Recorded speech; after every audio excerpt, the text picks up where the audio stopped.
incroyable mais vrai. C'est que tu n'as pas encore vu, il ne faut pas dire que ça n'existe pas. Tant que moi je n'avais pas encore vu la vidéo, je ne pouvais pas croire à ça. Abonne-toi et de liker la vidéo et de laisser ton avis dans les commentaires. On est ensemble à suivre. Il y a des femmes avec lesquelles on couche, le lendemain tu as tous les problèmes du monde.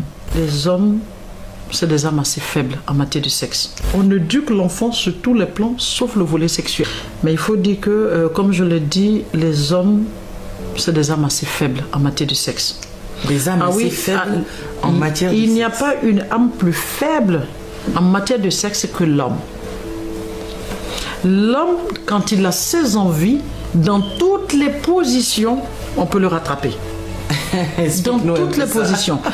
Voilà pourquoi souvent, il dit, les femmes trouvent que je m'attarde un peu sur elles par rapport aux hommes.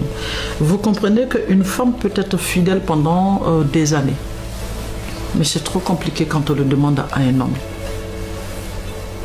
Quand tu as un époux, tu ne veux pas qu'il se retrouve dans cette situation. Débrouille-toi le maximum possible. Parce que j'ai toujours dit qu'en matière d'infidélité, l'homme est toujours à la porte. Il est toujours à la porte, il n'est jamais dans la chambre en matière d'infidélité. Donc débrouille-toi. Soit tu le pousses vers la chambre, ou bien à chaque fois quand tu le pousses, dès qu'il a un pied dehors, il est parti. C'est clair. Il y en a d'autres qui sont dans la perversité. Et d'autres sont dans l'obsession. D'autres sont des obsédés sexuels. Ça, c'est une maladie. C'est pour dire, même si tu lui donnes sa fille, il peut coucher avec elle. Et d'autres sont dans la perversité. C'est-à-dire, chaque fois que Dieu fait, il a envie de découvrir encore le sexe autrement. Toi, la femme, si tu veux, tu te mets sur ta tête pour faire l'amour avec lui, c'est pas son problème. Puisque lui, il doit découvrir le sexe dans tous ses sens, mais tu te mets sur ta tête, il va le trouver une qui est sur ses pieds. Tu te mets sur ton bras, il va trouver une qui est sur son dos. Tu te mets sur tes seins, il trouve une qui est sur ses fesses. Donc lui, c'est compliqué, on ne peut pas l'arrêter. Mais tout est une question de base.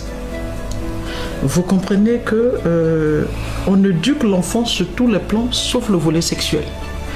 Très souvent, c'est les filles qu'on a l'habitude d'éduquer sexuellement. Une femme fait pas ci, une femme fait pas ça, une femme fait pas ci.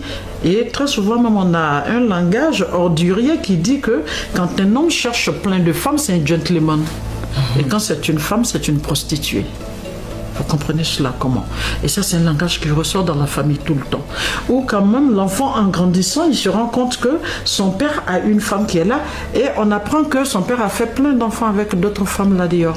On rappelle maman, l'enfant, que c'est normal de laisser sa femme à la maison et d'aller faire d'autres enfants dehors. Mais le petit garçon qui grandit, vous voulez qu'il fasse quoi? C'est normal de laisser sa femme et d'aller faire des enfants dehors. C'est ce que son père lui a appris. C'est une question d'éducation d'abord. Le petit garçon